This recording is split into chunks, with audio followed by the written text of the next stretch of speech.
تو پتھر مصطفیٰ پہ سلام پڑھتے تھے، جانوروں نے سجدہ کیا۔ آقا علیہ السلام کے سارے معجزات موجود ہیں بخاری میں، مسلم میں۔ وہ لاجواب مصطفیٰ جن کی گفتگو معجزہ، جن سے صادر ہونے والے حیران کن یہ سارے کام معجزہ، حضور کے ایک ادا انسان کی عقل کو عاجز کرنے والی۔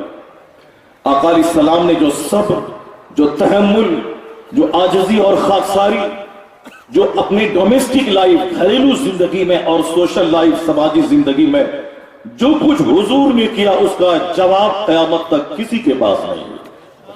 ہمارے پاس ایک بیوی ہے تو وہ بیوی سنبھلتی نہیں، لیکن جن کے پاس 11 بیویاں موجود ہیں، اور عدل اور انصاف کا یہ عالم ہے کہ ساری ازواج مطہرات یہ سمجھ رہی ہیں کہ مصطفیٰ مجھ سے زیادہ پیار فرماتے ہیں۔ 1,24,000 کم و بیش اصحاب رسول ہیں۔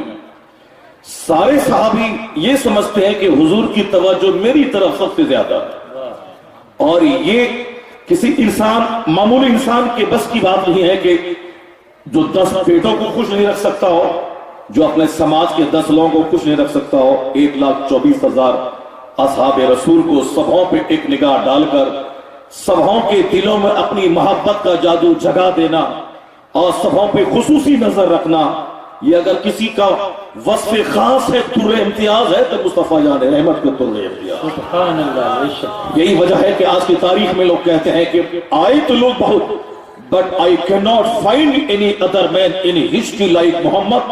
میں پورے مانو اتہاس میں مصطفیٰ کا جواب نہیں پاتا ہوں۔ اور یہی بات جناب جبرائیل امین نے بھی کہی تھی کبھی، یا رسول اللہ طلبت مشارق الارض و مغاربها تفتو جبلها و سہلها، سرکار میں نے زمین کے مشرق اور مغرب کو کھنگال دیا، الٹ پلٹ کر کے دیکھ لیا، میں نے میدانی اور پہاڑی علاقے کی خاک چھان ڈالی، مگر آپ سے افضل میں نے کسی کو نہیں پایا۔ اسی حدیث رسول کا ترجمہ، اسی حدیث جبریل کا ترجمہ سرکار اعلیٰ حضرت نے اپنی زبان میں آج سے 100 سال پہلے کرتے ہوئے یوں کہا، یہی بولے سدرہ والے چمنے جہاں کے تھالے، سبھی میں نے چھان ڈالے پر تیرے پائے کا نہ پایا۔ آقا علیہ السلام نے لوگوں کا دل جیتا تھا پیار سے، صبر اور اخلاق سے، لاٹھی سے نہیں۔ آقا علیہ السلام کا یہ معجزہ ایک ایک کام سے جھلکتا تھا۔ آقا علیہ السلام ہے، مسجد نبوی کی تعمیر ہو رہی ہے، صحابہ کرام کہتے ہیں حضور آپ میرے سردار، میرے پیشوا، میرے حاکم، میرے مقتدی، میرے نبی، میرے رسول ہیں، آپ بیٹھے رہیں، ہم آپ کے غلام کس دن کے لیے ہیں؟ ہم لوگ اینٹ ڈھوئیں گے، ہم لوگ اینٹ کو جوڑیں گے، ہم لوگ گارا لائیں گے۔ آقا فرماتے میں جانتا ہوں کہ تم کر لو گے، لیکن میں شان امتیاز کے ساتھ بیٹھنا پسند نہیں کرتا، میں تمہارے ساتھ مل کے کام کرنا چاہتا ہوں۔ جو جنت اور جہنم کے مالک ہیں، جو باعث تخلیق کائنات ہو، جو فرماتے ہیں کہ اوتی تو مفاتیح خزائن الارض، زمین کے خزانوں کی کنجیاں مجھ کو دے دی گئی، جو فرماتے انا سید ولد آدم، میں بنی آدم کا سردار ہوں، یعنی جو کائنات کے مالک و مختار ہیں، وہ اگر بیٹھے رہتے تو چلتا، لیکن جب غلاموں کے ساتھ جب وہ اینٹ ہوتے تھے، غلاموں کے ساتھ جب اینٹ جوڑتے تھے، یہ بتائیں کہ ان غلاموں کے سینے پہ کیا گزرتا ہوگا۔